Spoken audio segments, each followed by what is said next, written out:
back. This is live at the Center for Performing Arts at Rhinebeck, here in scenic Rhinebeck, New York. And this is our November show. And fittingly, because November was an election month, and we're sitting here, we're taping this in October, so we have no idea. So by the time you see this, actually this show is probably going to start airing about what, November 1, November 2, Danielle? About that. Yeah, good. So we don't know, but this play that is dominating the month of November is Inherit the Wind. It's the Rhinebeck Theater Society production. This is an old chestnut of a play. It's one of the great plays of the 50s. Lawrence and Lee are the authors. And sitting to my right is the director, Andy Weintraub. And sitting to his right is Ann Davies, who is Mrs. Matthew Harrison Brady, who is actually supposed to be William Jennings Bryan's wife. And sitting next to Ann is Monty Stone, playing Matthew Harrison Brady, who in real life was William Jennings Bryan. And sitting down at the far end is Farrell Reynolds, who's playing Henry Drummond, who in real life was who, Farrell? Charles Darwin. No, Clarence Darrow.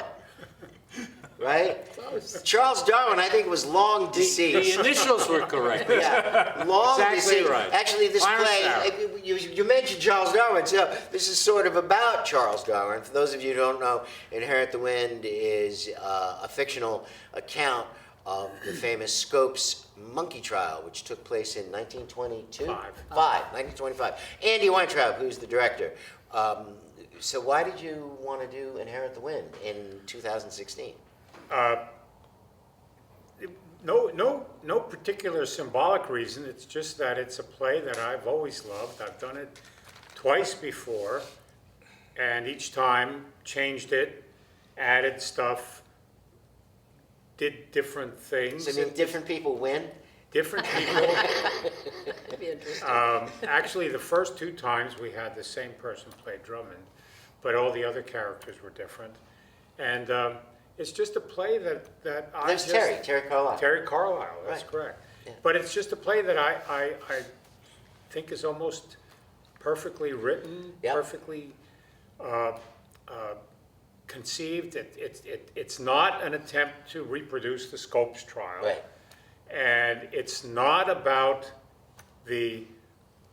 it's about the argument between creationism and evolutionism, but that's really not what the play is focused on. The play is focused upon the right to think, to express yourself without any legal consequences. And so in today's environment, social and political environment, it seems to me that we need to be reminded about the fact that we're supposed to be living in a free society. And I hope we can get that across to the members of the audience. For people who don't know, the state of Tennessee had a law prohibiting the teaching of evolution, the theory of evolution. And a fellow by the name of Scopes, who was a teacher, but he was actually put up to do this, right? That's right. The American Civil Liberties The Civil Union. Liberties, the ACLU wanted to test this out. Right. So they actually prepared his defense before he even uttered anything about That's right. evolution in the classroom. Now, was he really a science teacher? I seem to remember he was No, like an he athletic wasn't coach, right? actually. He was substituting for Right. a biology class. Right. And they recruited him Right, to do this. to do this. Yeah. So it was all a put-up thing. Right. The fact is, although he's portrayed in the play as a pariah, in real life he was very friendly. He walked around. He socialized with all the spectators at the trial. Right. And he was just a vehicle, Yes. a mechanism. And to get everybody this up. and everybody in the town was well aware of what was going to happen before it even happened. And as I understand it, the town, and I forget the name of the real town, it is Dayton, Tennessee. Dayton, Tennessee. They made a fortune. Everybody yeah. made a lot of money. It was like a real big deal. Well, there's a reference to that. Yeah. One of the townsfolk in response to a question. How are we gonna take care of all these people? He said, they got money, we'll take care of them. That's right. So- All right, so in real life then, this teacher, who was a substitute teacher, talked about evolution one particular day, and of course he was nailed and fined. They was threatened with a fine, and the ACLU had Clarence Darrow waiting in the wings to defend him, and lo and behold, the opposite number became William Jennings Bryan, Right. who was at the tail end of his political career. Oh, yes, he had run for president Three three times, times. yep. He was a very, very well regarded and loved populist of the time. Made a lot of interesting political points when he was running, famous Cross of Gold Right. speech and stuff like that. But yeah, this was toward the end of his career, and as a matter of He fact, died right after the... 5 days Yeah. after the trial, he died. In the play, he dies at the end of the Right. trial. And Monty, you're playing this character. I'm playing Matthew Harrison Brady. Matthew Harrison Brady, who is supposed to be William Jennings Bryan. Now, you don't look like William Jennings Bryan. Usually we picture Matthew Harrison Brady as being a little corpulent. Are we padding you to make you look a little heavier? I am being patted, yes. But you died of a busted gut, isn't that what Yeah. E.K. Hornbeck said? Right. He Yes. died of a busted gut. The costumer has been good enough to provide me with a pot belly, yeah. Yeah? So how's this been for you as an experience? No, it's wonderful. It's, Yeah. it's a great play. I've loved this play since I first saw the movie when I was a teenager, and always wanted to do it. Now I'm finally old enough, maybe not quite fat enough, but we fixed that. So it's just something I've always wanted to do. And Ann Davies, you're playing Mrs. Matthew Harrison Brady. Is this your first foray into the theater, or have you done other things? Oh, I've been in the theater since I was a junior in high school. Really? What have you Yes. done? Oh, well, Have you worked professionally? yes. I was on Broadway in Fiddler on the Roof. Really? And Pickwick, Really? the National Companies of How to Succeed. And you're in this play? Yes. Ooh. I was in this play in Omaha, Nebraska Uh-huh. when I was a young girl. I played a young girl. Cool. Loved this play. So, but you're not an actress, and you told me before that you're a psychoanalyst, that you're trained. Well, that's how I Make your make money. money. Yes, of course. So that I could And most of support us in the myself theater while have I other was- jobs, right? Yeah. We all do other things. And Farrell Reynolds, sitting way down there, is playing the Clarence Darrow role, who in this play is called Henry Drummond. So, how are you faring? Doing well? I'm loving it. Yeah. I certainly identify with Clarence Darrow's position.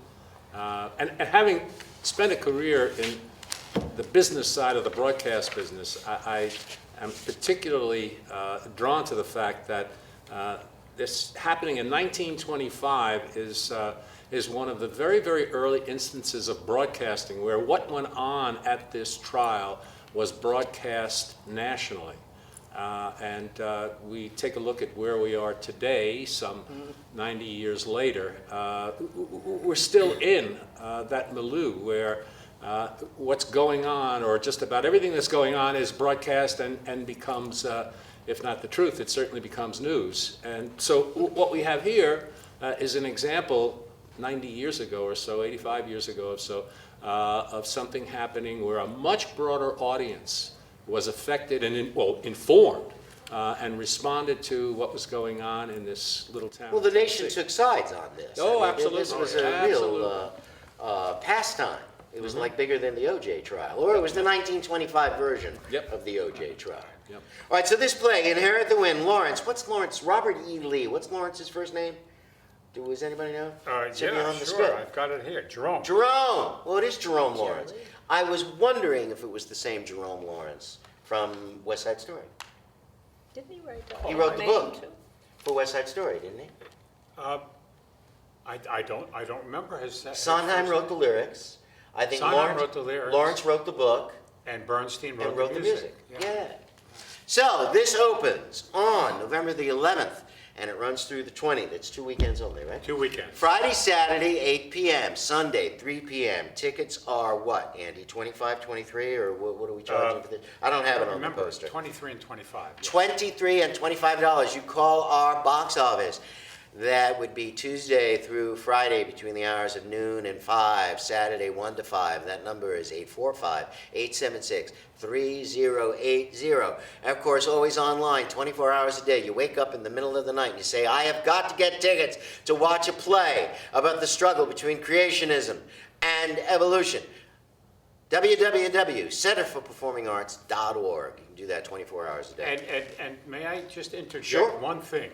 If you're booking tickets online or through the box office, I would advise that you not book the front row. Don't book the front row. Don't book the front Okay. row. Is there a surprise? No, there's no surprise, but the stage will be set up as a courtroom, and the spectators in the courtroom are actors, and they'll be sitting in front of those seats. Got it. It won't block their vision, but they might prefer to be above. Right, right. Usually the fourth wall is left empty, so this Right. is your value. So we should tell that to Eileen. So Anne, I'm intrigued. So you studied theater when you were a student in college? Yes, I was actually an English major, but English major. I was in plays all through college. All through, where'd you go to school? Omaha, Nebraska. Omaha, Nebraska. Okay. The buckle on the Bible belt. Buckle on the Bible, that exactly. Anywhere near Weeping Water. I have been to Weeping Water. So you have a degree in English Lit, Yes. and then you decided to be in the theater. You came to New York, or I did came you? to New York and I studied at the Musical Theater Academy, which is now AMDA, Uh-huh. with Richard Burton's father. And, it was a great place. Great place. But then I got cast. What was your first play? It was the road show of How to Succeed in Business. Great. And were you in the ensemble, or did you have lines? I was in the ensemble and I understudied Smitty. Ah, and then where did But I worked with Bob Fosse Sure, and yeah. Abe Burrows. It was wonderful. Robert Morse, was he in the touring company? No, I knew him personally, but he wasn't. I'd like That's to one of the know. first shows I ever saw in my entire life, 1962 or 3. Yeah. Yeah. I think it was Fabulous show. 3 maybe that Yeah, I was 3. in it. Yeah. Wonderful show. So, Monty, did you study theater? I studied music and theater. Yeah. I know you're a great opera person, and you've written a weighty tome on Wagner. Yes, yes.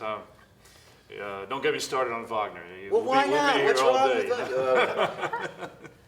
And Farrell, you didn't study theater. Did you study communications or business? What is your? No, I studied business and then found myself in the broadcasting business. You worked for 25 years. Ted Turner. I worked for Ted Turner for One of a my decade. heroes. He's one of my heroes too. I reported directly to Ted for half a dozen years, which Yeah. was a wonderful experience. Did you work for TCM?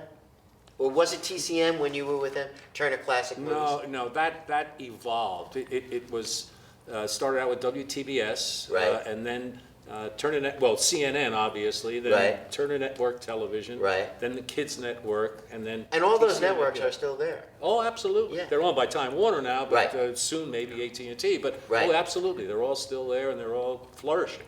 Right. Yeah. So what got you interested in theater? I knew a producer. I was living in North Carolina at the time, and I said, I've always thought I might like to act. What do you think? And she said, well, just show up for an audition. And I did. And I got a little part and a little part and a little part, and then bigger parts. And then I was, the biggest part at the time was I played the Jack Lemmon role in Glengarry Glen Ross. I forget the first name, Lenny the Machine Levine, that's not quite right. And then here at the center, I've been in 12 Angry Men, and You Can't Take It With You, and I'm just loving this role now. And Well, these two roles in the American theater are sort of like Othello and Iago. And frequently what's done is that actors will switch off and they'll play Drummond and Brady and they'll alternate on various nights. That's one of the great conceits, the way that Othello and Iago are frequently switched off night to night. And lots of famous people have played this. I mean, on stage it was Paul Muni playing your role, Ed Begley playing your role, Tony Randall playing E.K. Hornbeck, who is supposed to be, which famous newspaper? H.L. Mencken. H.L. Mencken. Chicago, Baltimore Sun. the Baltimore Sun, okay. Big city newspaper, That- according to that's the right. folks That's right. in Tennessee. That's right. And Charles Durning has done this, and Jack Lemmon has played your role. George Scott, lots of big names. And I think everybody knows the movie. Spencer Tracy and Frederick March. And Gene Kelly. And Gene Kelly playing Hornbeck. Right. And Florence Eldridge played Mrs. Matthew Harrison Brady, who is really Frederick March's wife. Oh, Yeah, so in the film, it's a real Oh, husband so and it's wife real pairing. husband and Yeah, wife. real one.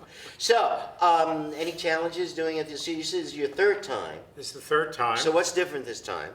Well, this time we have enrolled a lot of people as extras. People who've never been on stage before. We're giving them the opportunity to get to know what it's all about. And they don't have any lines per se. They need to respond. They need to respond to Drummond. They need to respond to Brady, to the judge, to the witnesses that are brought up. And it was quite a raucous trial. Very in raucous. fact, and we're trying to reproduce the raucous nature of the trial here. The crowd is very vocal, very active. They get up and down. That's one of the reasons why the front seats are not Understand. the best thing. Right. People are going to be getting up and down in front of them. On the other hand, it'll bring them into the courtroom in a certain sense. So these people are going to prompt the judge to say order, order in the court, order, right? Well, the judge will prompt them, order in the court. yeah, they outburst. There'll be a reason. Now, are for- they also in the religious revival? Oh, sure. So they Oh, get really yeah. nuts in Oh, that yeah. scene. Right, John Adair is John playing. Adair is the Reverend. And, yeah. And that's a scary scene. That's a very scary, scary scene. And the interesting thing about that scene, and particularly the way we're playing it, because Darrow and Brian were close friends. Yes, I know. Yeah. And Darrow actually supported Brian and campaigned And for for- him for his presidency, As yep. presidency, and we're trying to emphasize that relationship because that's before the trial starts. Once the trial starts, the antagonism starts to come out between them. But Was there before- as much acrimony? Because in the fictionalized version, they don't know each other, and they really are severely antagonistic toward each other. Well- but in the real trial, they were a little more polite, weren't they? Well, actually, even in the play, the fiction version, there's this one scene at the end of Act One where Brady comes up to Drummond and says, "We were once good friends. Oh, he does You say used that? to support Yeah. me."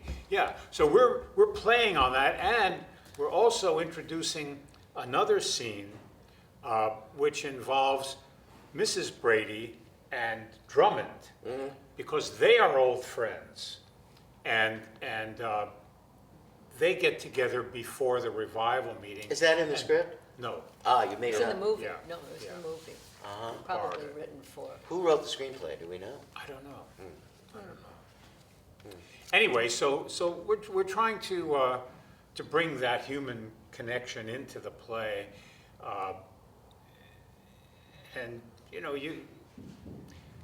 political conflict can be a source of irritation for these human relationships, and this is what we're trying to show. No kidding. Yes. I think we've experienced it. There has never been, That's right. in this past election, such division amongst close friends, such Family.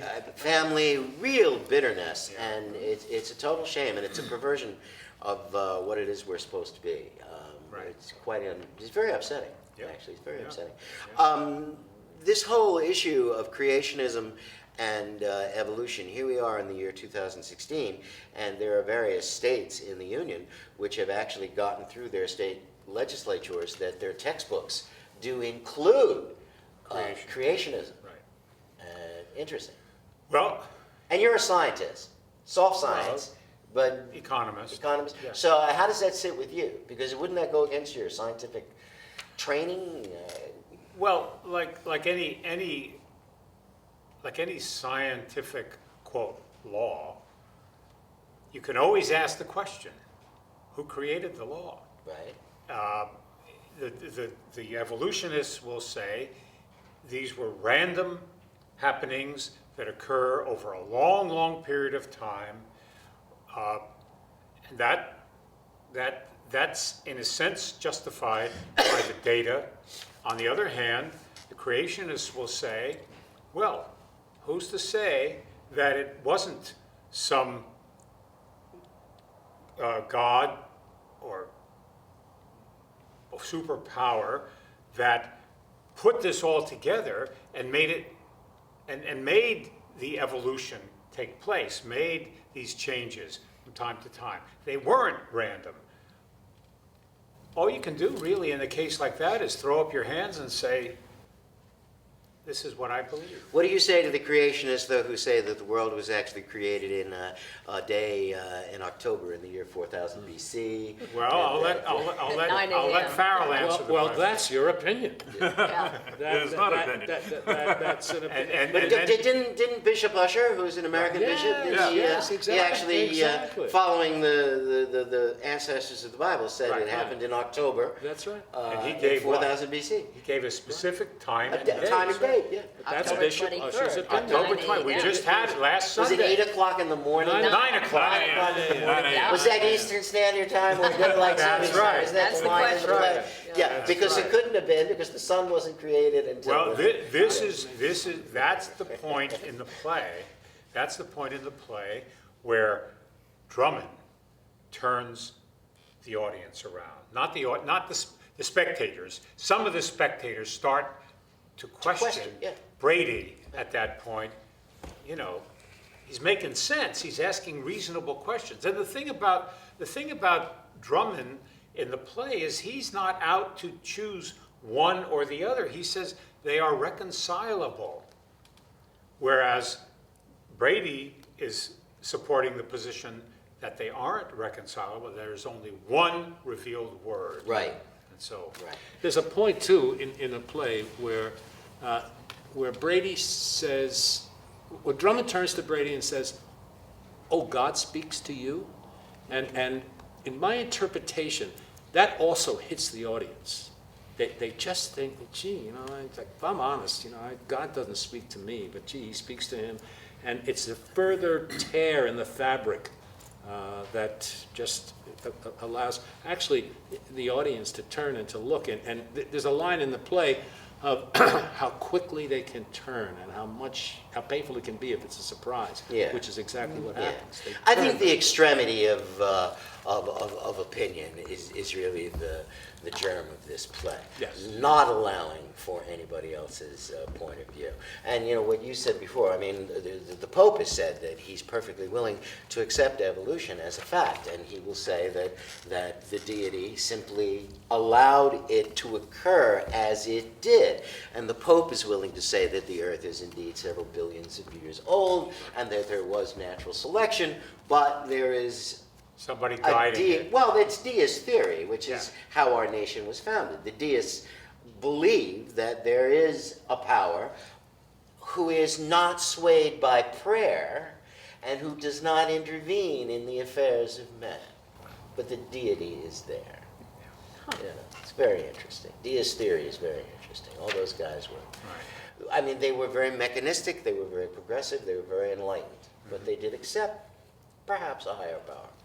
Very interesting. So, ladies and gentlemen, this play, which is more fun than we're making it sound, Oh, it's hilarious It's in a spots. It's very dramatic in spots. It's moving. It's scary. It is probably, I'm going to go way out on a limb and say I think it's the best American courtroom drama. You know, courtroom drama is a subgenre in the American canon. There are lots of plays, A Few Good Men being one, A Case of Libel being another, Caine Mutiny Court Martial being one, the Andersonville Trial. Wonderful. It's a wonderful tradition in American theater. But I think this one is the best of them all. I agree, and Yeah. and we're also adding some other stuff. It's not a musical, No, it's not a musical. but there's music in it. But let's play with music. Yeah. Well, We're- revival music. Well, we have, yeah, in a sense, it's music. It's a harmonica player, and he is going to be David Lax. Don't know. He was a colleague of Paul Schubert's up in Onteora Schools, Oh, yeah? and he recently retired.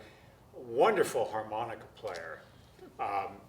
He comes with a little box with about 35 harmonicas, and each one has a different key or a different something or other that he can. How cool.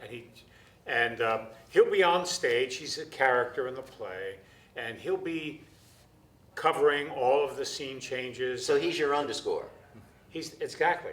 It's an underscore. Cool. Not complete, not throughout, but quite a bit of That's great. underscoring. That's a good way to use it. And the other thing, the script calls for a monkey, Right.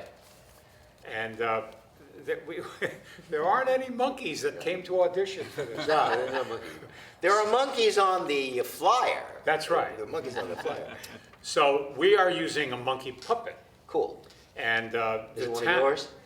One of your puppets? Yes, and the town which is represented in the set, on one side of the stage there'll be a little puppet stage, and the puppet will comment in between scenes, and in a couple of cases the puppet is written into the scenes, or the monkey is, and so this should. Are you the puppeteer? No, Andy Crispell. Oh, Andy, cool. Is the puppeteer, yeah. Great. Andy, who is, well, if you didn't see it, Young Frankenstein, which is probably when this airs, you have one more weekend, ladies and gentlemen. The last weekend of Young Frankenstein is November 4, 5, and 6. And that is also 8 o'clock Friday and Saturday, 3 p.m. on Sunday. And it's been praised by everybody who's seen it. It's Mel Brooks at his best. It's silly, it's stupid, it is the most juvenile sophomoric jokes you can imagine. Please come and see it. So this play, Inherit the Wind, November 11th through 20th.